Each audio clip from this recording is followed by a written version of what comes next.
Chapter 6, Mishnah 3. If a husband divorces his wife or dies before her, he or his estate must return her dowry to her. However, if the contents of the dowry had since changed in value, he does not simply return them to her as they are. Rather, he pays what they were both worth at the time of Nisuyin, when the dowry was given to him.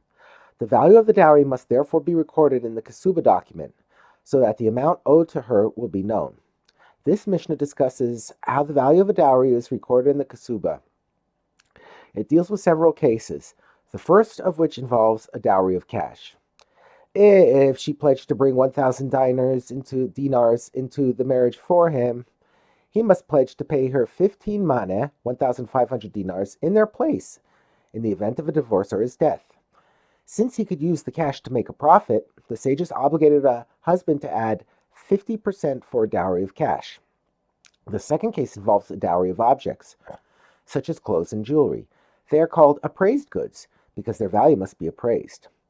But against appraised goods, he may pledge to pay their appraised value less 1/5. For example, if they were appraised at 1,000 dinars, he may write that he will pay back 800 dinars. He is allowed to deduct a fifth because the value of the goods in a dowry is usually exaggerated. The Mishnah's third case also involves appraised goods.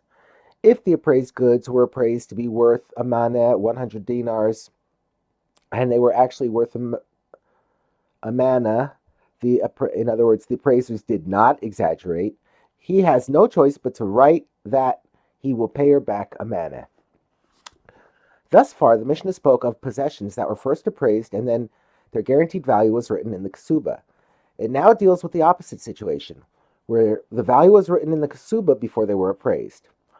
If the groom was told to write in the Kesubos that he pledges 1 maneh, 100 dinars worth of appraised goods, she must give him goods that are appraised at 31 selas and a dinar, which is 150 dinars. As taught above, the amount recorded in the Kesubos is a fifth less than the appraised value.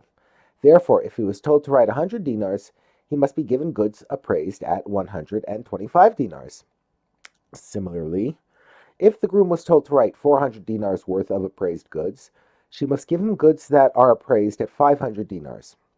Here too, the reason is that the amount recorded in the Kesubos is a fifth less than the appraised value. The Mishnah summarizes its rulings about appraised goods. What a groom pledges, whether before the appraisal or after the appraisal, and whether the amount is large or small, he pledges a fifth less than the appraised value.